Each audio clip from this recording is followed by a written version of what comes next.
ये पानी कब आता है? न माघ महीना शुक्ल पक्ष सप्तमी तिथि के दिन आता है, माघ सप्तमी, यानी कि सरस्वती पूजा के एक दिन के बाद। सरस्वती पूजा हर साल बसंत पंचमी को आता है, पंचमी के बाद षष्ठी रात को पानी आएगा, सप्तमी में चला जाएगा, फिर अगले साल वही एक ही दिन और वही एक ही समय को ही मैदान में पानी आता है। और जब ये मैदान में पानी आता है, यहाँ लगता है एक बड़ा सा मेला, कहते हैं चंद्रभागा मेला। लाखों लाखों साधु, लाखों लाखों भक्त दूर दूर से आते हैं ये पानी में नहाने के लिए, क्योंकि ये पानी में नहाने से रोग से मुक्ति मिलता है, पाप से मुक्ति मिलता है, साथ ही साथ पुण्य अर्जन होता है। लेकिन अभी आपको मिलेगा एक सूखा मैदान जो है चंद्रभागा। तो पहला स्पॉट चंद्रभागा देखने के बाद हम चलेंगे हमारा अगला स्पॉट जो है विश्वविख्यात कोणार्क मंदिर। ये सूर्य भगवान का मंदिर है, सन टेम्पल। इसको सूर्य मंदिर न कहा जाता है कोणार्क मंदिर। ये मंदिर 800 साल पुराना है। 800 साल पहले राजा लांगुड़ा नरसिंह देव मंदिर का निर्माण किए थे। तो राजा नरसिंह देव ने ये मंदिर का निर्माण करने के लिए 1200 कारीगरों को नियोजित किए थे। उनको 12 एकड़ जमीन दिए थे, 12 साल समय भी दिए थे और आदेश किए थे 1200 कारीगर 12 एकड़ जमीन में 12 साल के अंदर मंदिर का काम खत्म होना चाहिए, लेकिन नहीं तो 1200 कारीगर का सर काट दिया जाएगा। लेकिन महाराज के आदेश के अनुसार सही समय पर सही तारीख पर काम खत्म हुआ था। 1200 कारीगर ये मंदिर को इतना बढ़िया से बनाए हैं कि जो सूर्य भगवान का सुबह का पहला किरण होता है ये सीधा के मंदिर के मुंडी को छुएगा, उसके बाद जाके धरती में गिरेगा। और इतना बड़ा मंदिर का छाया परछाया नहीं होता है। अगर आप लोग धूप में खड़े हो जाएंगे आपका छाया परछाया आपको देखने के लिए मिल जाता है, लेकिन जो इतना बड़ा मंदिर खड़ा किया गया उसका छाया ही नहीं आपको मिलेगा, क्योंकि 1200 कारीगर सूर्य भगवान को हिसाब लगाकर इतना बढ़िया से मंदिर बनाए थे। इसलिए विश्वविख्यात है, जो आज आप दर्शन करने वाले हैं। सर विश्वविख्यात कोणार्क मंदिर को देखने के बाद हम चलेंगे हमारा अगला स्पॉट जो है धवलगिरी।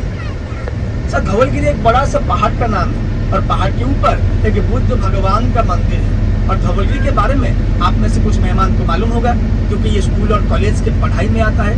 आप लोग इसके बारे में पढ़ाई किए होंगे, फिर भी ध्यान दें। आपको मालूम होगा सम्राट अशोक के बारे में, आप लोग सम्राट अशोक के बारे में पढ़े होंगे, सुने भी होंगे। सम्राट अशोक 261 बिन शताब्दी में उड़ीसा के साथ लड़ाई किए थे, उड़ीसा को हासिल करने के लिए।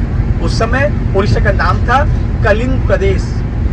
अभी जो धवलगिरी आप जानने वाले हैं ये एक बड़ा सा पहाड़ है, उसी पहाड़ी के नीचे एक नदी के किनारे सम्राट अशोक उड़ीसा के साथ लड़ाई किए थे। और ये लड़ाई इतना खतरनाक, इतना भयंकर हुआ कि लड़ाई के मैदान के पास में जो नदी था वो नदी का पूरा पानी एक दिन के लिए खून से लाल हो गया। इसीलिए नदी का नाम रखा गया खून की प्यासी नदी, और वो लड़ाई का नाम कलिंग युद्ध। जब लड़ाई खत्म हो गया, सम्राट अशोक थक गए थे, तो वो नदी में पानी पीने के लिए गए और उनको एक बूंद पानी नहीं मिला पीने के लिए, क्योंकि पूरा पानी खून से लाल हो गया था। और ये देखकर सम्राट अशोक के मन में एक अद्भुत परिवर्तन आया। सम्राट अशोक वहीं पर अपना खून भरी तलवार त्याग दिए, राज सिंहासन त्याग दिए, संसार त्याग दिए, सब कुछ त्याग कर धर्म के रास्ते में चले गए। सम्राट अशोक वहीं पर बुद्ध भगवान का धर्म ग्रहण कर लिए। इसलिए 1772 में जापान और उड़ीसा मिलकर वहां पर एक 600 फीट पहाड़ के ऊपर बुद्ध भगवान का मंदिर निर्माण किया, जो मंदिर को आप लोग गाड़ी में बैठ के ही देखेंगे ऑन द वे, क्योंकि 600 फीट पहाड़ के ऊपर बस नो एंट्री है। तो वहां पर आप देखेंगे वो लड़ाई का मैदान जहाँ पर इतना बड़ा लड़ाई हुआ, और वो नदी जो एक दिन के लिए खून से लाल हो गया। देखते हुए हम पहुंचेंगे भुवनेश्वर, हमारा उड़ीसा का राजधानी भुवनेश्वर।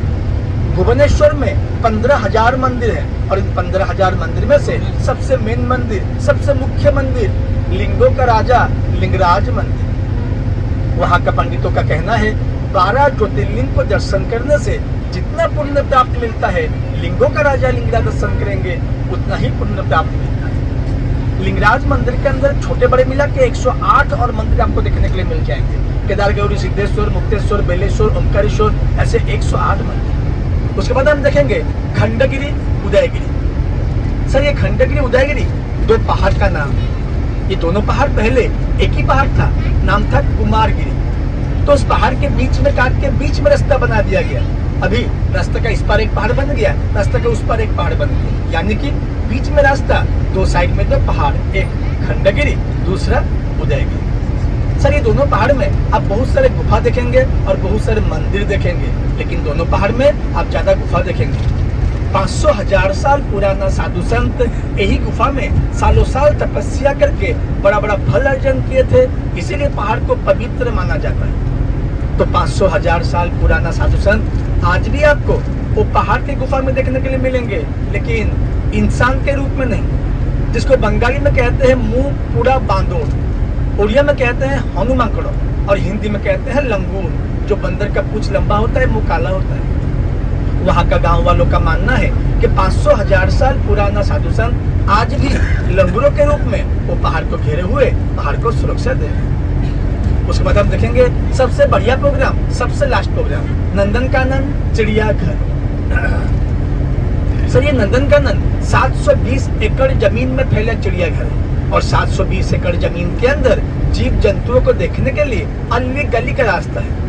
अगर आप में से कोई मेहमान ये अली गली रास्ते में एक बार खो जाएंगे, फिर बाहर निकलना मुश्किल हो जाएगा, क्योंकि ये बहुत बड़ा जंगल है। इसीलिए नंदनकानन में चिड़ियाघर में सभी मेहमान गाइड के साथ साथ रहना सख्त जरूरत है। गाइड भी आपके साथ रहना सख्त जरूरत है। गाइड आपको सही दिशा से लेकर हर जीव जंतु के साथ परिचित करा के सही जगह पे सही समय पे लाके छोड़ेगा। तो ये था दिन भर के प्रोग्रामिंग के बारे में। ये सारा स्पॉट आज हमको एक दिन में ही देखना है, टाइम टू टाइम, समय के अनुसार। समय ये सफर में कीमती है।